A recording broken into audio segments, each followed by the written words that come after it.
يا صباح الورد، يا صباح الجمال على احلى متابعين. يا رب تكونوا بخير وبصحه وسلام. النهارده ان شاء الله هنعمل مع بعض ايه؟ هنعمل مع بعض الطاجن العظمه ده. طاجن بقى باميه باللحمه، مفيش اجمل ولا احلى من كده. طريقه سهله وبسيطه ومش هياخد معانا وقت خالص، وحاجه كده جميله وطعمها كده حلو، حاجه جديده. وكمان الطاجن بقى بيخلي الباميه بيوديها كده في حته تانية خالص. هنعملها مع بعض. الاول مره تشوفي قناتي اسمها مطبخ اسماء علي. يا ريت بقى لو عجبك الفيديو ما تنسانيش في لايك، ما تنسانيش في الاشتراك عشان الصفحه تنجح بيكم ومعاكم ان شاء الله. وتتفرجي بقى معايا على الفيديو للاخر عشان تشوفي معايا كل حاجه حلوه وكل حاجه جديده ونشوفها مع بعض. ونسمي الله كده ونشوف بقى. اول حاجه معانا كده قطعه من اللحمه اللي احنا بقى هنعمل بيها طاجن الباميه. طبعا ايه، قطعناها كده مكعبات، ونبدا بقى ان احنا نعملها كده. اول حاجه معانا على النار، نبدأ كده ان احنا نرفعها كده على النار. شوف بقى هنعملها بطريقة كده، طريقة حلوة ومش هتاخد معانا سوا خالص. معانا بقى حلة كده او طاسة، ونقطع فيها بصلاية مع معلقة صغيرة كده من السمنة، ونبدأ ان احنا نديها كده صدمة في معلقة السمنة دي بالبصلاية.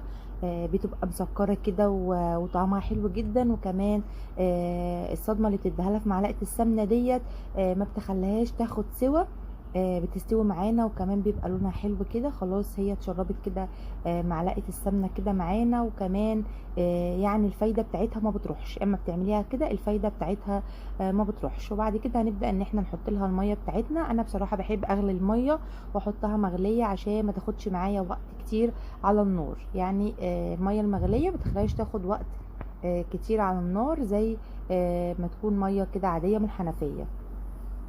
نبدأ نغطي كده معانا اللحمة، ونبدأ بقى نحط التوابل بتاعتنا. معانا ورق كده من اللوري، معانا فلفل اسمر.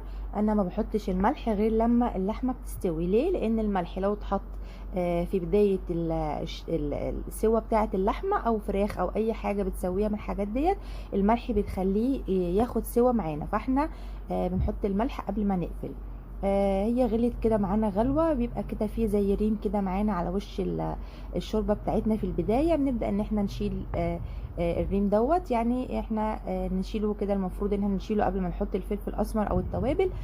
بس سامحوني بقى، معلش انا نسيت ان انا اشيله في الاول، فعادي كده حطيناه بعد ما حطينا التوابل. بنبدأ ان احنا نشيل كده، بيبقى معلقتين 3 كده. دوت بيعمل ريحة زفارة كده للحوم معانا، فبنبدأ نشيله كده. خلاص الشوربة بتبقى رايقة معانا، تغلي غلوة بقى كده، ونبدأ ان احنا نوطي عليها لحد. تاني خطوة معانا بقى ان احنا هنعمل البامية. خلاص اللحمة كده استوت، ركناها بقى على جنب. بنسيب فيها تكه كده بسيطه، ان احنا لما بقى بنحطها في الطاجن برضو بتبقى تاخد بقيه السوا، يعني بتبقى استوت شويه. معانا بقى طاسه كده، حطينا فيها معلقه سمنه ومعلقه من الثوم المفروم، او حوالي كده 5 او 6 فصوص من الثوم. نبدأ بقى ان احنا نقلبهم كده في معلقة السمنة معانا. بيبقى ادينا كده لون كده اصفر كده حلو. بنبدأ بقى ان احنا نضيف كده الصلصة معانا بقى صلصة، معانا طماطم ضربنا في الخلاط، او عندنا صلصة مصلصينها كده وشايلينها في الفريزر. نطلع كيس نسيبه كده يفك، وبعد كده نحطه كده على الثوم. نبدأ نقلبه كده تقليبة. غلي غلوة كده خلاص معانا. هي ما بنسبكهاش نخليها تنشف عشان احنا تبقاش كده حاميه وتحمي كده على الصدر. ومعانا بقى الباميه كده بتاعتنا. الباميه دي برضو انا مفرزاها في الفريزر. طريقتها سهله وبسيطه. بنعملها ونطلعها زي ما هي كده متلجه من الفريزر. نبدا ان احنا نحطها في الشوربه. بصي لونها حلو، يعني اكنها صبحه كده، ما فيهاش اي حاجه، جميله وحلوه جدا. عملناها كده نحطها. هنبدا بقى ان احنا نتبل كده الباميه معانا. هنحط لها ملح، وهنحط لها فلفل اسمر، يعني نص معلقه من الملح كده ونص معلقه من الفلفل الاسمر، وسنه كده جوز الطيب. جوز الطيب دوت توابل، بتبقى عباره كده عن زي الحاجه كده البلحايه، بنبشرها ونحط منها رشه كده بتدي طعم.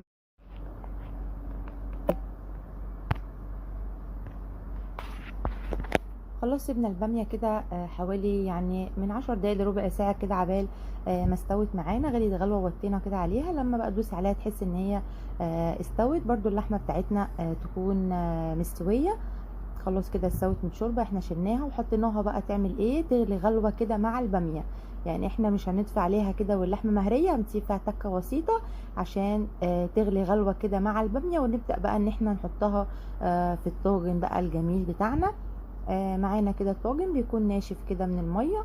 بنبدا بقى ان احنا نفضي فيه كده الباميه بقى باللحمه بتاعتنا، عشان بقى نحطها في الفرن. بنكون مسخنين كده الفرن يعني 10 دقايق كده. خلاص الطاجن استوى معانا، يعني حطيناه كده في الفرن حوالي ربع ساعة بس كده، يعني عشان يغلي معانا. احنا حطيناه في الفرن، ما حطيناهوش على النار من فوق، بنحطه في الفرن على طول. طلعناه بقى كده، عصرنا عليه ليمونة كده. يعني بقى الطاجن البامية ده بنتعمل كده، البامية في الطاجن بيودينا في حتة تانية خالص، طعمه تحفة، طعمه حلو قوي. عملنا كمان جنبيه كده شوية رز كده يعني بشعرية. نبدأ بقى ناكله معاه، واللحمة كمان مسويينها كده سوا جميل. يعني مفيش احلى ولا اجمل من كده، اكله بسيطه كده واكله سهله واكله تفتح النفس. اعملوها بقى على الطريقه دي ان شاء الله وتعجبكم. ولو عجبك الفيديو ما تنسانيش بقى في لايك، ما تنسانيش في الاشتراك عشان الصفحه تنجح بيكم ومعاكم، واكبر كمان ان شاء الله بيكم ومعاكم باذن الله. واسيبكم في حفظ